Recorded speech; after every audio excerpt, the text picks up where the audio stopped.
नमस्कार दोस्तों ये 14 अगस्त 2022 करंट अफेयर्स का वीडियो है। दोस्तों हम देख सकते हैं इसमें पहला क्वेश्चन है दोस्तों। हाल ही में आयुष मंत्रालय ने आयुष क्षेत्र के डिजिटलीकरण के लिए किसके साथ एक समझौता ज्ञापन पर हस्ताक्षर किए हैं? तो यह इलेक्ट्रॉनिक और सूचना प्रौद्योगिकी मंत्रालय से हस्ताक्षर किया है दोस्तों। 3 साल की अवधि के लिए आयुष ग्रिड परियोजना के तहत आयुष क्षेत्र के डिजिटलीकरण के लिए आयुष मंत्रालय को तकनीकी सहायता प्रदान करने के लिए समझौता ज्ञापन पर हस्ताक्षर किए गए हैं। इलेक्ट्रॉनिक्स और सूचना प्रौद्योगिकी मंत्रालय उभरती प्रौद्योगिकियों को अपनाने के लिए सभी तकनीकी सहायता प्रदान करेगा। आयुष ग्रिड परियोजना की संकल्पना डिजिटल इंडिया कार्यक्रम के हिस्से के रूप में भी हिस्से के रूप में की गई है। इसे परिचालन दक्षता को बदलने, सेवा सेवा वितरण में सुधार और सेवाओं की गुणवत्ता बढ़ाने के लिए लॉन्च किया गया है। आयुष आयुष ग्रिड आयुष के तहत सभी सभी चिकित्सा प्रणालियों के लिए कई आईटी सेवाएं प्रदान करने के लिए एक प्रस्तावित केंद्रीय आईटी प्लेटफॉर्म है। आयुष ग्रिड परियोजना पर सलाहकार इनपुट प्रदान करने के लिए एक उच्च स्तरीय सलाहकार समिति का भी गठन किया गया है। यही आर्किटेक्चर पर विशेषज्ञ इनपुट देने और कोर बिल्डिंग ब्लॉक्स की पहचान करने के लिए एक वर्किंग ग्रुप भी बनाया गया है। अगला प्रश्न है दोस्तों, हाल ही में किस राज्य सरकार ने अनुसूचित क्षेत्रों में पंचायत अधिकारों के विस्तार को लागू किया है? तो वह छत्तीसगढ़ में लागू किया है दोस्तों। छत्तीसगढ़ सरकार ने अनुसूचित क्षेत्रों में पीईएसए नियम 2022 लागू करने की घोषणा की। पीईएसए अधिनियम के लागू होने से ग्राम सभा की शक्ति में वृद्धि होगी। ग्राम सभा में आदिवासी समुदाय के 50% सदस्य होंगे। 50% में से 25% महिला सदस्य होंगे। छत्तीसगढ़ सरकार ने आदिवासियों के हितों की रक्षा और ग्राम सभाओं की शक्ति बढ़ाने के लिए केंद्रीय अधिनियम के तहत नियम बनाए हैं। राज्य सरकार 15 अगस्त से 26 जनवरी तक ग्राम सभाओं के माध्यम से जागरूकता अभियान भी चलाएगी। आंध्र प्रदेश, गुजरात, हिमाचल प्रदेश, महाराष्ट्र, राजस्थान और तेलंगाना ने भी राज्य विशिष्ट पीईएसए नियम बनाए हैं। पंचायत अनुसूचित क्षेत्रों में विस्तार अधिनियम या पीईएसए अधिनियम पंचायतों से संबंधित संविधान के भाग 11 के प्रावधानों को अनुसूचित क्षेत्रों में विस्तारित करने के लिए पीईएसए अधिनियम 1996 में अधिनियमित किया गया था। यह अनुसूचित क्षेत्रों में रहने वाले लोगों के लिए ग्राम सभाओं के माध्यम से स्वशासन के लिए अधिनियमित किया गया था। यह जनजातीय समुदायों के स्वशासन की अपनी प्रणालियों के माध्यम से स्वशासन करने के अधिकार को मान्यता देता है। अगला प्रश्न है दोस्तों, प्रतिवर्ष विश्व अंगदान दिवस कब मनाया जाता है? तो वह 13 अगस्त को मनाया जाता है दोस्तों। प्रतिवर्ष 13 अगस्त को विश्व अंगदान दिवस मनाया जाता है दोस्तों।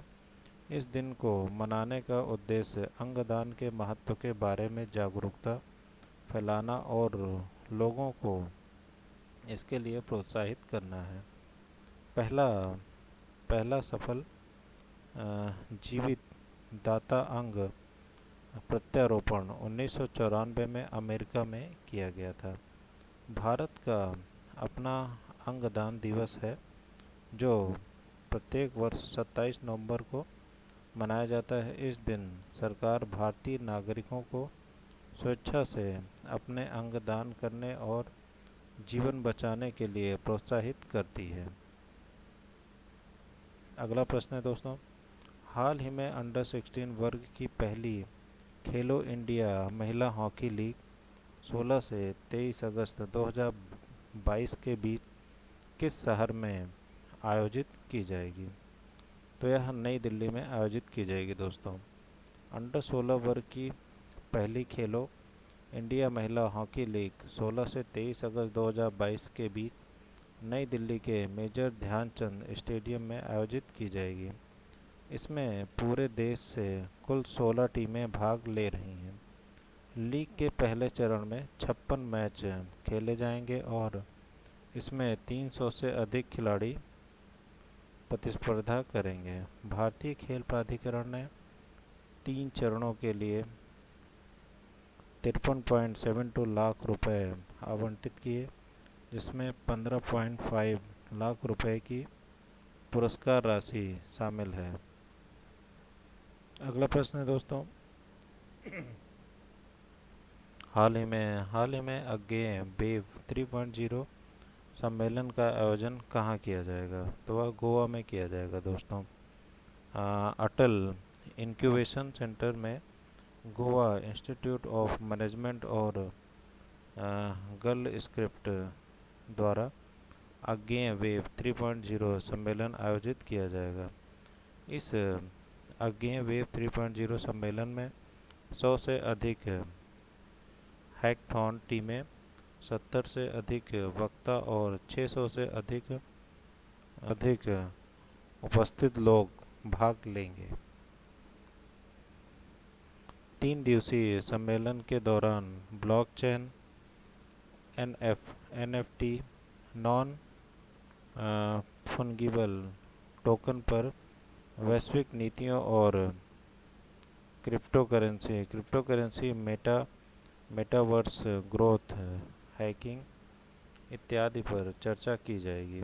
इस सम्मेलन में दुनिया भर के टेक उत्साही संस्थापन और नवप्रवर्तक भाग लेंगे। सम्मेलन में अमेरिका स्थित बिट्टो रिवाबेला, इंडोनेशिया के तेगु के हर मांडा और इटली स्थित फ्रांसिस्को सिउल्ला जैसे वैश्विक नौ प्रवर्तक भाग लेंगे। अगला प्रश्न है दोस्तों, हाल ही में किस मंत्रालय ने स्माइल 75 नामक पहल की शुरुआत की है? तो वह सामाजिक न्याय एवं आधिकारिक मंत्रालय ने इसकी शुरुआत की है दोस्तों। सामाजिक न्याय एवं आधिकारिक मंत्रालय ने 12 अगस्त 2022 को स्माइल 75 पहल शुरू की है। स्माइल का अर्थ है support for marginalised individuals for livelihood and enterprise. यह स्वतंत्रता के 75 वर्ष के उत्सव के एक भाग के रूप में चिन्हित 75 नगर पालिकाओं में भीख मांगने वाले व्यक्तियों के व्यापक पुनर्वास के लिए शुरू की गई है। यह पहले से चल रही स्माइल परियोजना आजीविका और उद्यम के बीच सीमांत व्यक्तियों हेतु समर्थन का ही एक हिस्सा है। स्माइल 75 का उद्देश्य हमारे शहरों, कस्बों और नगर पालिका क्षेत्रों को शिक्षा वृत्ति से मुक्त करना और विभिन्न हितधारकों के समन्वित गतिविधियों के माध्यम से भिक्षावृत्ति के काम में लगे लोगों के लिए व्यापक पुनर्वास की एक रणनीति तैयार करना है।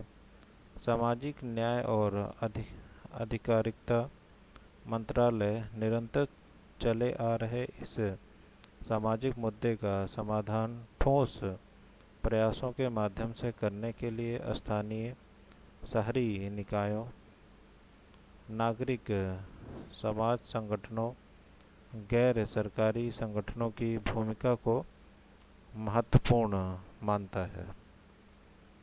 अगला प्रश्न है दोस्तों, हाल ही में किस देश के रियर एडमिरल गुइलेर्मो पॉल्वो रियोस को भारत और पाकिस्तान में संयुक्त राष्ट्र सैन्य पर्यवेक्षक समूह UNMOGIP के मिशन प्रमुख और मुख्य सैन्य पर्यवेक्षक के रूप में नियुक्त किया गया है?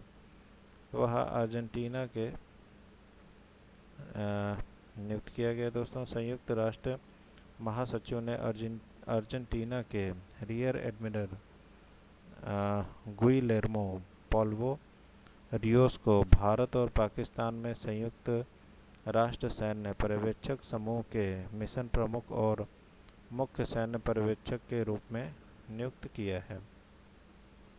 उरुग्वे के मेजर जनरल जोस एलाडियो अल्केन ने मिशन के प्रमुख और UNMOGIP के लिए मुख्य सैन्य पर्यवेक्षक के रूप में पद छोड़ दिया, जिसका कार्य पूरा होने वाला है।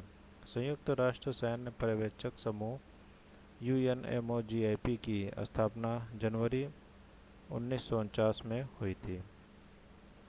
अगला प्रश्न है दोस्तों, हाल ही में किस देश में लेग्या हेनी पावा वायरस या LAYV नामक एक नए प्रकार के हेनी पावा वायरस का पता चला है? वह चीन में पता चला है दोस्तों।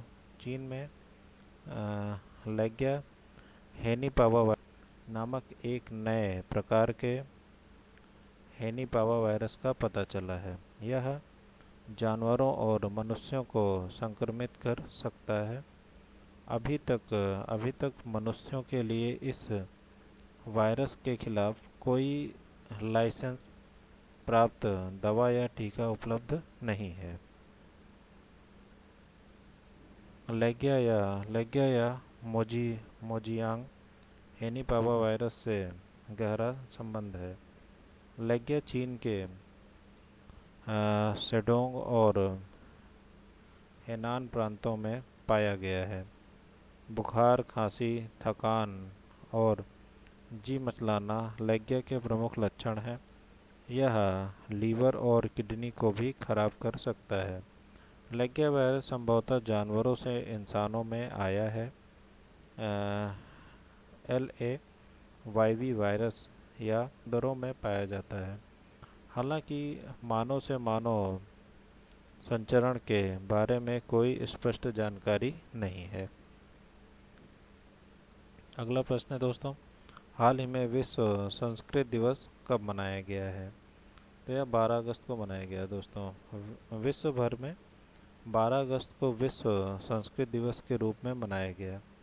हर साल श्रावण पूर्णिमा के अवसर पर इस दिवस का आयोजन किया जाता है। संस्कृत को दुनिया की सबसे पुरानी भाषाओं में से एक होने का गौरव प्राप्त है। इसे देवताओं की भाषा भी कहा जाता है।